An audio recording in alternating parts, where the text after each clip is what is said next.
So our next section is all about community is care, building healthier futures together. Now, health outcomes are shaped by more than what happens in a doctor's office. This conversation is going to put together leaders and advocates working at the intersection of health, community, and equity for a conversation on the challenges facing our communities and the collective action needed to create change.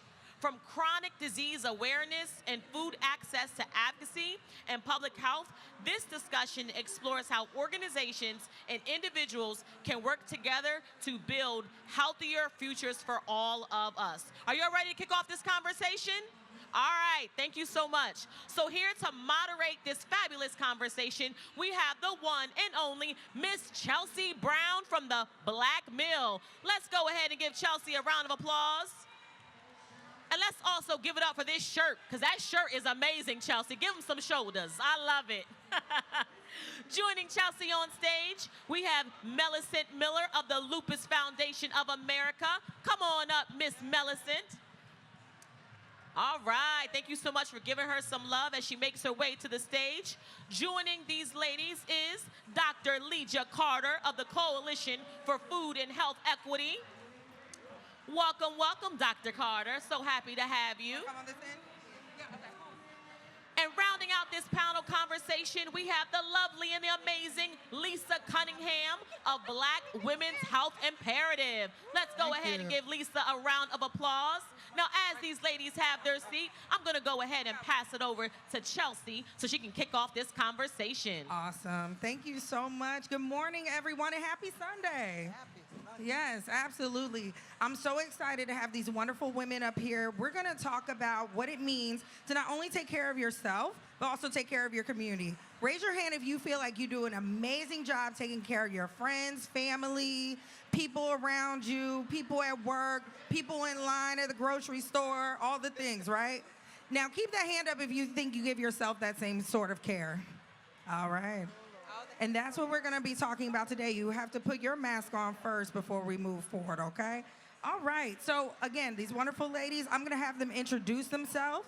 And I want to know from you all, when you hear the phrase communities of care, what does it mean through the lens of your work and lived experiences? I'll start with you, Lisa. Absolutely.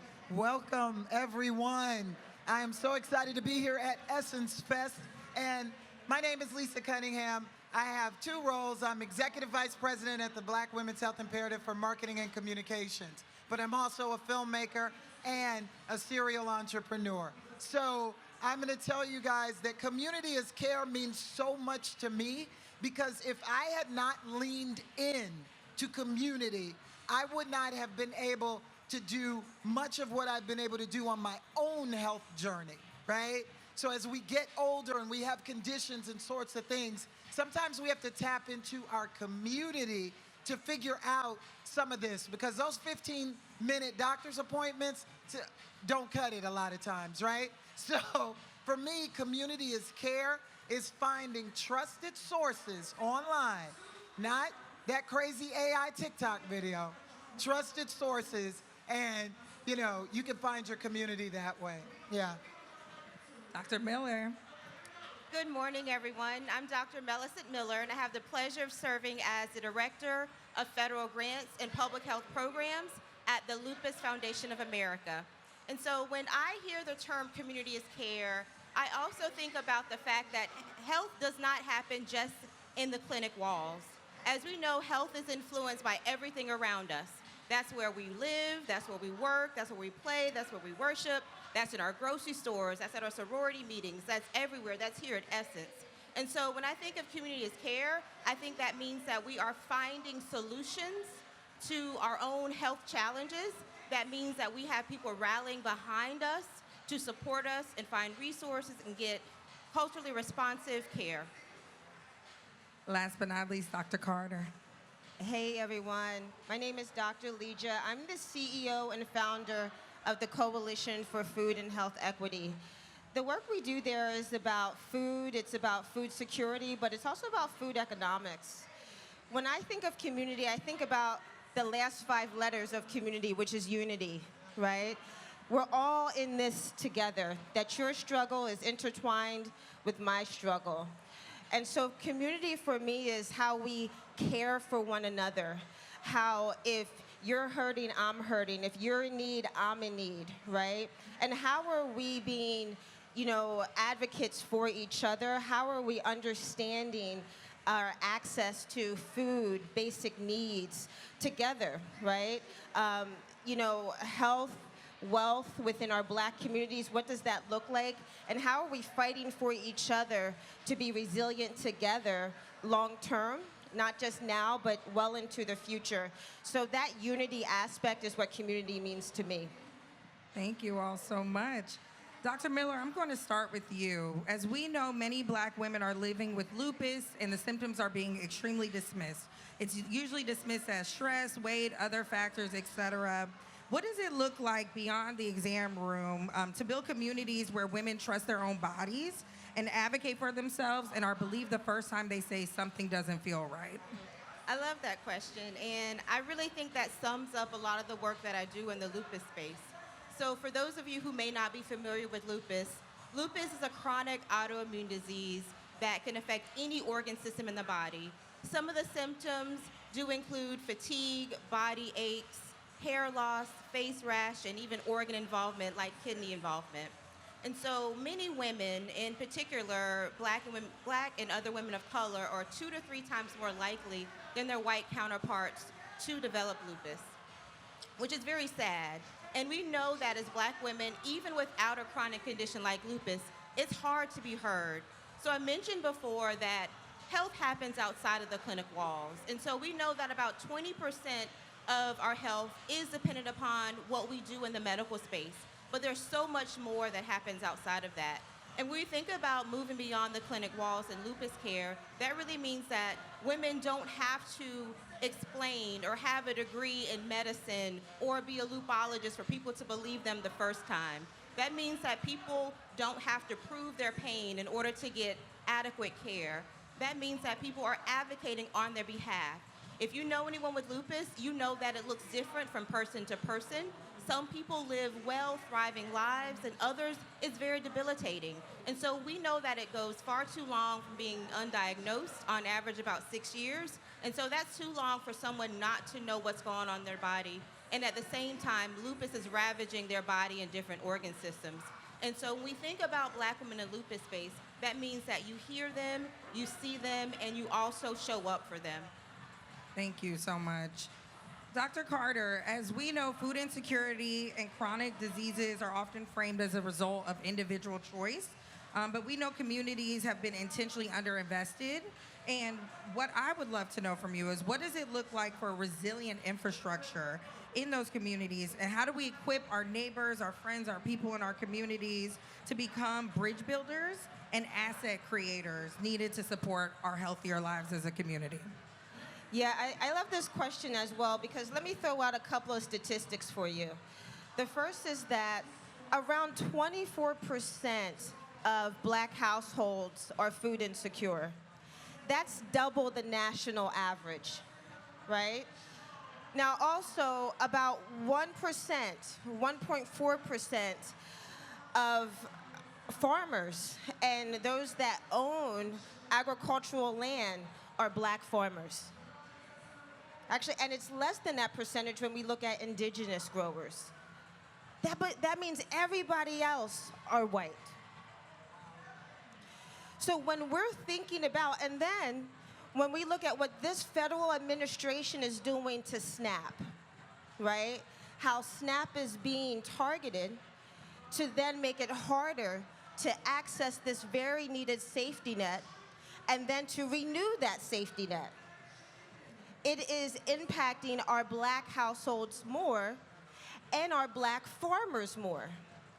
So then if we pan out and we think about the intentionality and how surgical the intentionality is to prevent and debilitate our ability to not only eat well, but to build a resiliency in our Black communities to be able to care for ourselves, we then have to think about, how do we do this together? My answer to that is that we all can be partners in health, partners in wealth, and partners in resiliency to do that. That means that our local restaurant, your local restaurant owner, right? If there's a vacant space in your community, ask yourself, hey, how can I turn that vacant lot into an urban farm? There are many municipalities that are selling vacant space for $1. Newark is one, right? You can go buy that vacant space for $1, turn it into an urban farm, and then be somebody that is helping your local municipality access fresh produce, right? You don't have to live in a rural space to do that, right? You can be someone that goes and studies how do you access SNAP benefits and just deliver information. You don't have to be a member of the state to do that, right? We can be partners in health, partners in wealth to do that, so that way our neighbors, our friends can access and stay in the loop of being able to care for ourselves in that. So it just takes us all to be partners in that, to build that infrastructure both educationally and financially and from a nutrition standpoint. Thank you for that. I'm going to Google Baltimore City tonight about that. Lisa, as we're thinking about chronic diseases, when we're talking about kind of making sure our community is eating and being healthy, right? We're also talking about what it looks like when Black women are often the ones that we call chief health officers, right, of their family. So they're managing appointments, they're doing all the things, making sure everyone else is well. What does it mean to be a good steward of our family's health, but also prioritizing our own, especially when costs, busy schedules, and competing responsibilities make it extremely difficult? Oh, another good question. Because when I think about what you just said, it brings this phrase to my mind. It ran in my family until it ran into me. If we operate from that lens right there, we are going to automatically start zeroing in on some things. So most people in this space right here are focused on that from a wealth standpoint, right? Financial wealth. But I think of wealth as every time I go out and hike, I just paid in. I just paid in. I just paid in to my own health. So I always say to myself, okay, Lisa, did you make any money today? And I think of that from those different lenses. Did I make any money that gets into my bank? And did I make any money that gets into my physical bank, right? And so I think as mothers, you mothers out there and you entrepreneurs have to think of it from that standpoint. Because when you think about your balance sheets or your customers and all of that, you aren't actually making health a part of that same checklist. So health should be in your business model. And I know it's hard because I know that I just learned some statistics about how small businesses pay more for health insurance than large companies do. That's insane. That's absolutely insane. And so we've got to fix that on a policy side. But when we start thinking about our very own families, these are things that we can do. You can schedule your well woman exams. You can schedule your mammograms. I like to call it the parade of doctors. I do it all one time a year and make sure that I am covered. Because what you will understand is this.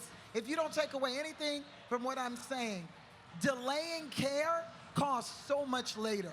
And our system is set up so that they make sure that they're not trying to prevent any of this. Because they only want to help you when we are already in that disease state. So let's not give them that. Let's make sure that we get on top of this now. Thank you so much. Thank you. So I have two more questions for you all, and then if we have time, maybe some questions from the audience. But imagine that it's 2036 and Black women are living longer, healthier lives and trusting the healthcare system more.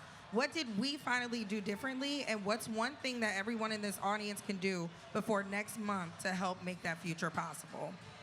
And I'll start with Dr. Carter. Oh, okay. Sorry. And who's going? I'm like listening. I know. I'm listening to the music. I'm like,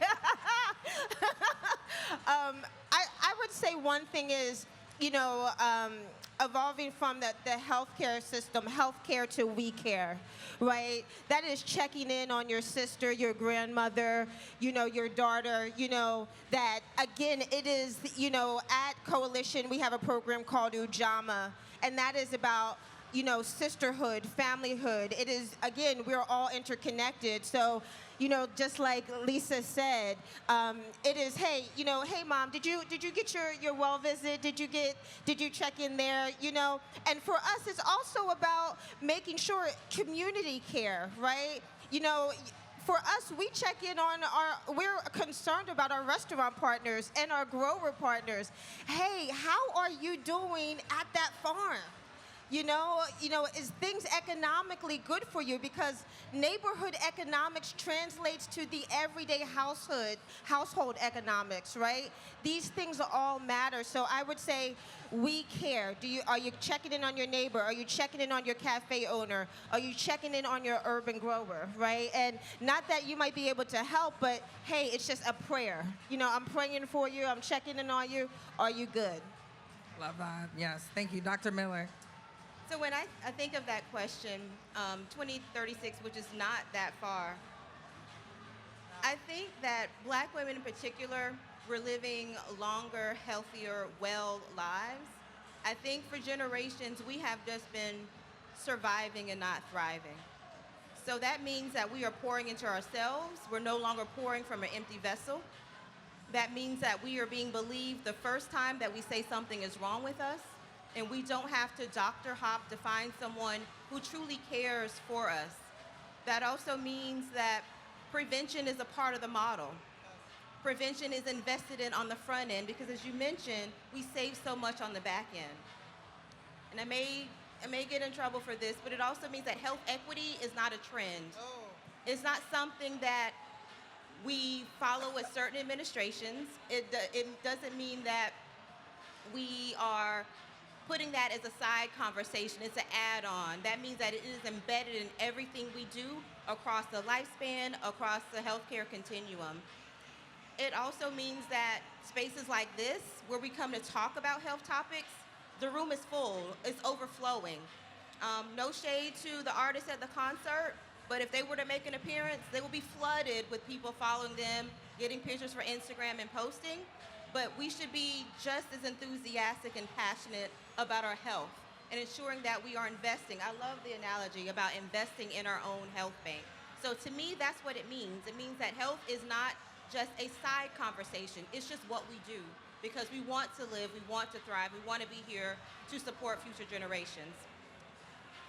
I'm thinking about this from our young people and our elders, and I'm thinking about this sandwich generation. I don't know who out there might be in the sandwich generation, but that generation to me is going to have a lot to do with our future. And who they are is a woman who has young children and aging parents, okay? She might be going through perimenopause and still dealing with a young child, and then she might be needing to start to think about caregiving for her parents. So that one woman, think about that, is dealing with 3 different parts of her family. And if we can tap in and love on that woman right there, and that man, quite frankly, who needs to be an anchor for her, right?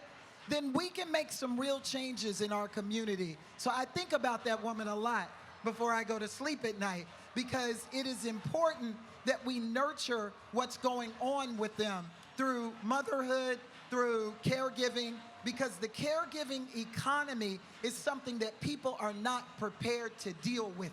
I was a caregiver for my mother for 8 years, and it took so much out of me, and I wish that somebody had given me a book or a resource to go with that. So I think, once again, prevention, and getting this information so that in 2036, 46, 56, we are truly thriving. Thank you. Y'all preaching today. Amen. Thank you. So we have 2 minutes left. I want to know, how can people reach you all as we're thinking about resources, other ways to, advocate for our health? What are some things within your organization that you are looking for our folks to do, and also other ways that they can reach you? I'll start with Dr. Miller. So you can reach the Lupus Foundation at lupus.org. That's lupus.org. We're across all social media. That's our website. On the website, you can find lots of great information about lupus, whether you are living with the condition yourself, whether you're a care partner for someone who is living with lupus, if you're just curious, if you're a healthcare professional, or even if you may be going through that sort of uneasy part of which you're actually seeking a diagnosis. We have lots of resources and education there for you. We also provide support groups. We provide in-person and virtual education sessions. We do our walks. A lot of people are familiar with our walks, but there's so much more that we do to support the person because we are the only national patient-focused lupus organization. And so we encourage you to take a look at our resources, whether you're looking to better manage your condition through tracking your medication, tracking your symptoms. We help to prepare you for your doctor's visits. We have lists of a variety of different resources to help you really navigate this very challenging healthcare space, as well as just navigate life. We have health education specialists that do help provide support and direct care for individuals who are just seeking answers. So we do encourage you to reach out if you have any questions. We also have a booth here, so please feel free to stop by and check in with us as well. Dr. Carter and then Lisa. Absolutely. So you can visit us online at www.coalitionequity.org. We are also on Instagram and TikTok as well. And we do have a few different programs. We have a free CSA produce box program for cancer patients throughout the state of New Jersey. For cancer patients and their caregivers, you get free produce and medically tailored meals delivered directly to your home. We have a suite of tech-enabled community refrigerators, completely de-surveilled with nutritious food from local restaurant partners, and you can go in and get that food for free. We're in New Jersey, Philadelphia, Nashville, with other cities coming soon. And then we also have beautiful free farm stands that produce comes from local growers, and folks can come, client choice, and get that produce for free. We also provide SNAP navigation and SNAP information as well. And so we hope that you will come to our booth as well. We are at booth 2105, so you can learn more about us and the work we do. We're always looking to partner with growers and restaurant partners and community agencies in order to host the work that we do throughout the locations that we're at. Hey there, and you can reach the BWHI. It's Black Women's Health Imperative, bwhi.org. And we are the oldest organization in this country working towards health equity for Black women and girls. And we got programs for chronic disease prevention. We have programs for perimenopause, menopause, a whole suite. So you can find us there. And then anybody interested in that resource I was talking about women's health, if you need to know what to talk to your doctor about at what stage and age, you can go to bwhi.org/health checklist.